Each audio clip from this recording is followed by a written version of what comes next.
Are you ready to choose the perfect name for your student section?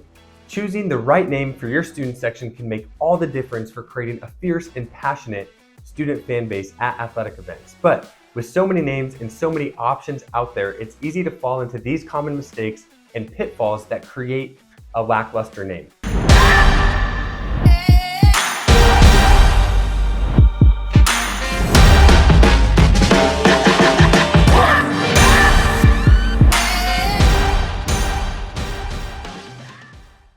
In this video, I'm going to share expert tips and tricks to naming your student section to build a brand to unleash your students. My name is Brandon Kaiser. I'm the founder and CEO of Biggest Fan, where we help schools create the ultimate student section experience. The first thing I'm going to talk about are common mistakes with naming the student section. Then I'm going to share those tips and tricks to naming the student section correctly. And then I'm going to share a few examples on great student section names and why they're so effective. All right, let's start with the common mistakes.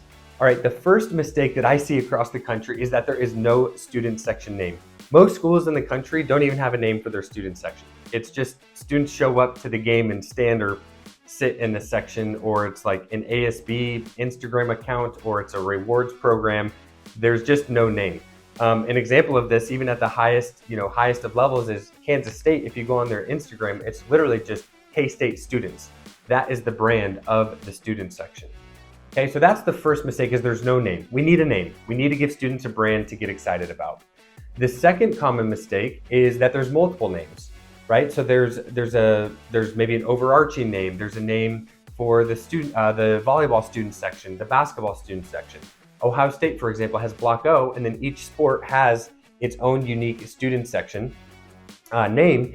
And the problem with that is it just causes identity crisis. It causes confusion. Students don't know, what's the student section? Am I a part of it? How do I join? Do I have to join? Is this for a sport? Is this just the leaders? Having multiple names causes an identity crisis and brand confusion.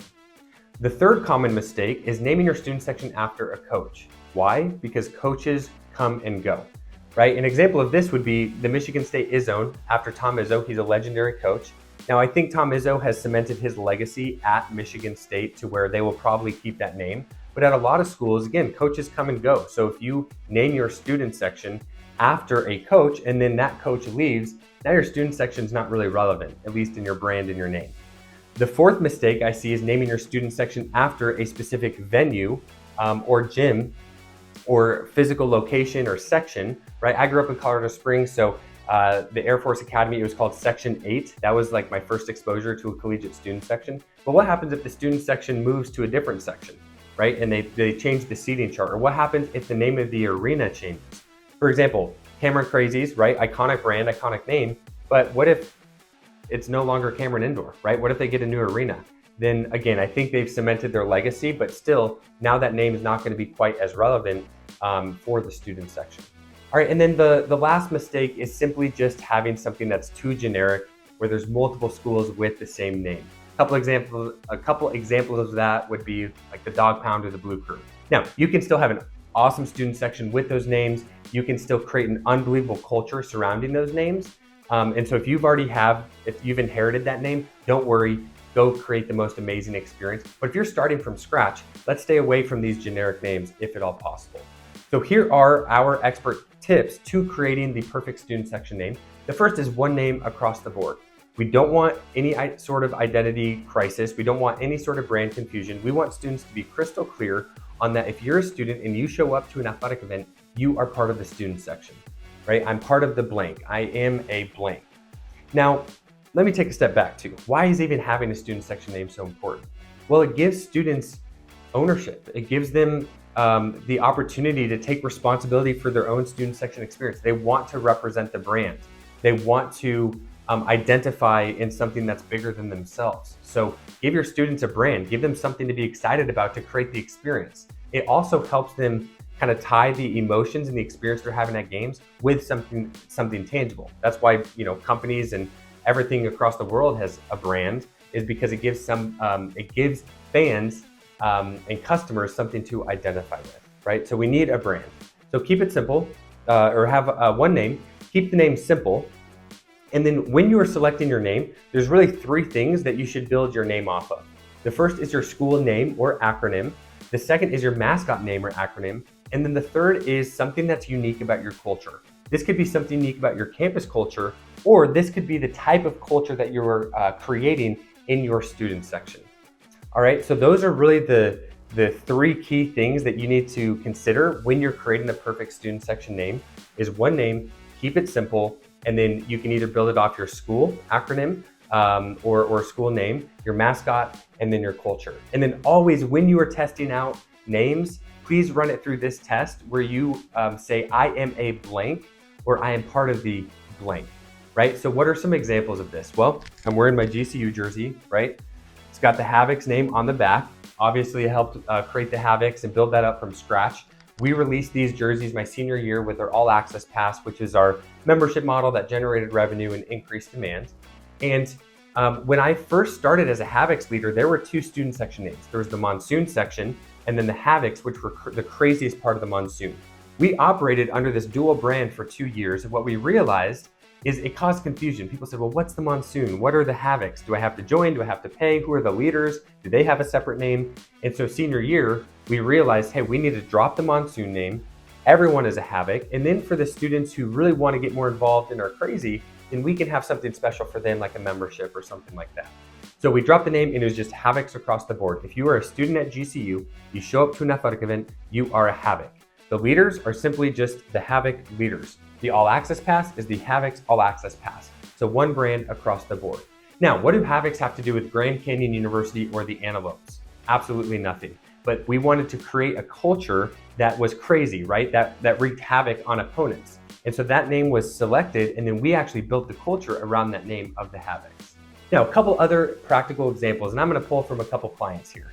So at University of North Texas, their athletic mascot is the Mean Green, and their student section name is the Mean Green Maniacs. So they actually just combined, right, their name, Mean Green, and then the Maniacs. And then a lot of students and coaches and athletes will even just say the Maniacs, right? But their formal brand is the Mean Green Maniacs. Why this is such a good and strong brand is because there's kind of some alliteration, right? It rolls off the tongue, Mean Green Maniacs. It combines the mascot with the type of culture that they're creating. They want the student section to be maniacs, right? They want them to be up and crazy and loud and intimidating opponents. And it's very easy for students to identify with, right? I am a maniac, or I'm part of the maniacs. It passes that test. Okay. Another example is UC Santa Barbara. We helped them kind of formally create and build out their brand and their name, and they are the Surge, right? The official student section of UC Santa Barbara. So as we were looking at their culture, right, we were looking at UC Santa Barbara. That's, kind of clunky there. Their mascot's the Gauchos. Do we want to go with like a G name, or do we want to do something based on the Gauchos? But what we realized is, hey, this is a unique culture. It's right on the water. It's kind of a surf culture, Southern California coastal vibes. And also, so we wanted to kind of take take the unique campus culture and combine it with the type of culture they wanted to build in the student section. And so the Surge was the perfect name because, a surge is a huge swell of water that comes in, but it's really dangerous. It's a lot of energy. And so these, the surge, if the surge is coming, right, it means energy is building, water is building, and it can cause destruction. And that's exactly what we wanted for the student section, right? Anticipation, energy is coming that causes destruction on opponents. Another example, North Carolina A&T, again, we helped them with the whole brand building process, the congregation, right? And so now students can say, hey, I'm part of the congregation, which is the official student section at NCAT. And we're talking with their leaders and meeting with their team. It really represented their campus culture, their culture as a community in an HBCU school, of the congregation of coming together and really, coming together and being a cohesive unit to cheer on their teams and make, this really fun experience for students to identify with. Okay, so a couple other like high school examples of clients, the Northwest Corral, right? The Homestead Red Zone. Those are very simple. It's one name. It's easy for students to say, I'm part of the Red Zone or I'm part of the Corral, right? And the Red Zone obviously goes on their school colors. And then the Corral, that's kind of culture based. Like, hey, we want to corral this energy, right? We want to corral these students. A couple other examples from non-clients would be the Gonzaga Kennel Club, right? They're the Bulldogs, so Kennel Club, right? They're living in the kennel.